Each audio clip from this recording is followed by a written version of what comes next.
천년간의 회계 역사를 차근차근 배우는 역건회계, 역사에서 건진 회계 시작하겠습니다. 남명호입니다. 역사에서 건진 회계 동방무역편입니다. 제7화 중세식으로 대체제도표 만들기. 7화 시작하겠습니다. 멍 때리고 있죠? 회계학 수업입니다. 저는 20여 년간 회계학 수업을 해봐서 이 광경을 잘 압니다. 배우고 싶은데 이게 무슨 말인지 잘 못 알아듣겠는 거예요. 참, 저도 찹찹합니다. 복식부기를 왜 싫어하는가? 한번 따져볼까요? 왜 학생들이 복식부기 하면 치를 떠는가? 첫 번째 이유는요, 복식부기를 배우면서요, 머릿속에 꾸겨 넣습니다. 꾸겨 넣다 보니까 들어갈 공간이 없죠.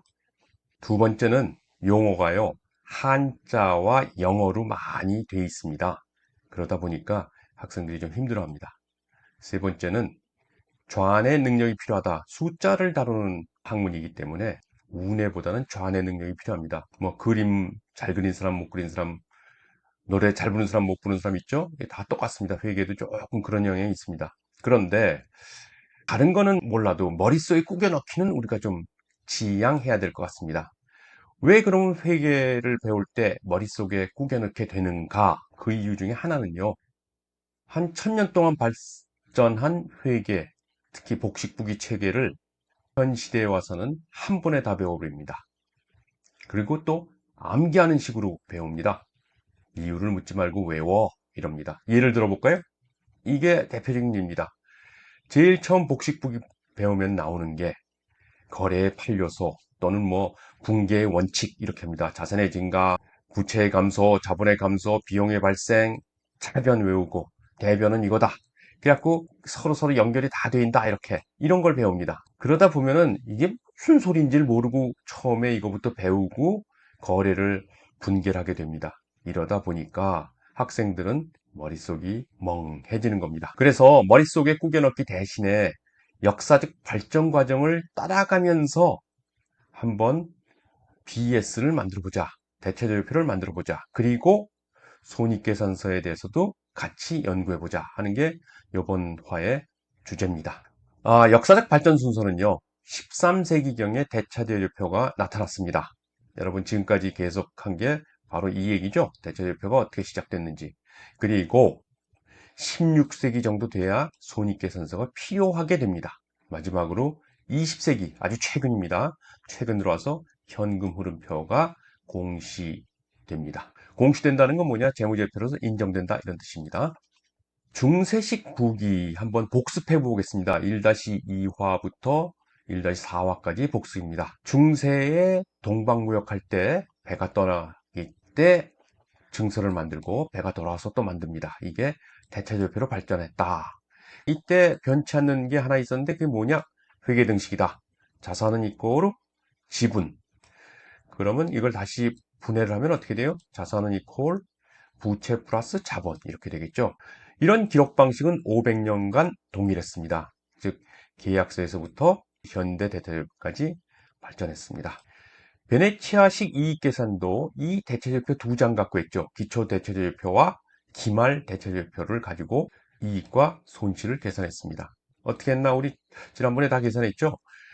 떠날 때 만든 대체제표의 오른쪽에는 지분이 있을 거고 왼쪽에는 자산이 있는데 오른쪽에 있는 지분은 배가 돌아온 후에도 변하지 않습니다.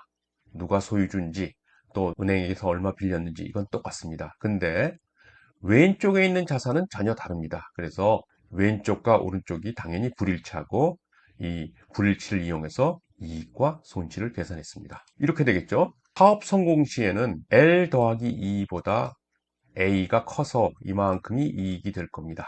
그 반면에 사업이 실패하게 되면 A가 L 더하기 2보다 작을 겁니다. 이 부분이 손실이 되겠죠. 이런 식으로 손실과 이익을 계산해서 나눠줬답니다. 그래서 회계등식은 자연스럽게 탄생한 것이다. 자산은 이꼬르 부채 플러스 자본. 그럼요, 한번 이걸 이용해서 계속 나가보겠습니다. 여러분 지난화에서 배운 용칠이 단식부기 사례 기억나시죠? 단식부기 장부는 이렇게 생겼었습니다. 보시면은 용돈 10만원, 친구 5만원, 그리고 교과서금에 2만원, 떡볶이 만원 이렇게 됐었죠. 기억나시죠? 이것을 복식부기, 회계등식으로 바꿔봅시다. 점심 때 얼마를 가지고 있어요? 용칠이는 15만원을 가지고 있습니다. 그래서 15만원을 적고 가운데를 중심으로 여기서 차입금 5만원. 내 돈이 10만원이구나. 이렇게 계산이 되겠죠. 또 하나 더 해보겠습니다. 수업 후에 회계등식, 즉 그 수업 다 끝난 다음에 회계등식. 돈이 얼마 있어요?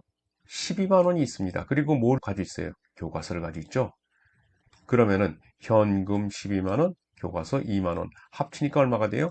14만원입니다. 여기서 차입금 그대로 있죠. 5만원이니까 내 돈은 9만원 되는 거죠. 이렇게 한 게 용칠이 복식부기 회계등식입니다. 이걸 회계등식을 표로 만들어 보면 이렇게 되겠죠. 이쪽에 귀가 후 현재죠. 귀가 후의 회계등식을 이렇게 표로 만들면 현금, 서적, 합계 14원. 이 14만원에 언제나 이쪽이 14만원과 같다. 그리고 차입금을 계산하고 자본금을 계산한다. 그럼 순서는 이렇게 됩니다. 14만원 계산한 다음에 차입금이 계산되고 자본금은 거기서 나머지 부분이다. 이렇게 되는 겁니다. 예, 여기까지 회계등식을 이용해서 장부기입하는 걸 좀 배웠습니다. 이제 좀 더 구체적으로 나가기 위해서 조금 현실적인 사례를 들고 왔습니다. 주식회사 육감도 목살집 사례. 목살구이집을 개업했습니다. 예, 목살구이집인데 이름이 육감도입니다. 이 육감도를 개업해서 어떤 일이 일어났느냐? 3월 달에 개업했어요. 3월 1일 날 남 교수는 반장과 동업하여서 각각 400만원, 100만원씩 출자 주식회사 육감도를 설립하였다. 즉 제가 지분을 80% 가지고 있고 반장이 20% 가지고 있습니다. 두 번째 3월 2일 부모님에게서 무이자부로 1000만원을 차입하였다. 예, 이게 이제 나중에 이자부로 바뀌는데요. 지금은 이제 일단 이자를 없는 걸로 해서 차입했습니다. 3월 2일 날 점포를 임차했는데요. 월 100만원, 그리고 임차보증금 500만원 지급했는데 월 100만원을 월말에 지급하는 거죠. 그러니까 3월 3일 날 지급한 건 아니에요. 임차보증금 바로 내야죠. 500만원이 현금이 나간 겁니다. 3월 3일 100만원을 지급하기로 약속만 했습니다. 고용하고 200만원 상당의 주방기기, 불판 필요한 설비와 200만원 상당의 목살, 상추 등 식재를 구입했다. 3월 4일부터 15일까지 500만원의 현금 매출, 그리고 3월 16일 날 다시 식재료를 구매해 왔어요.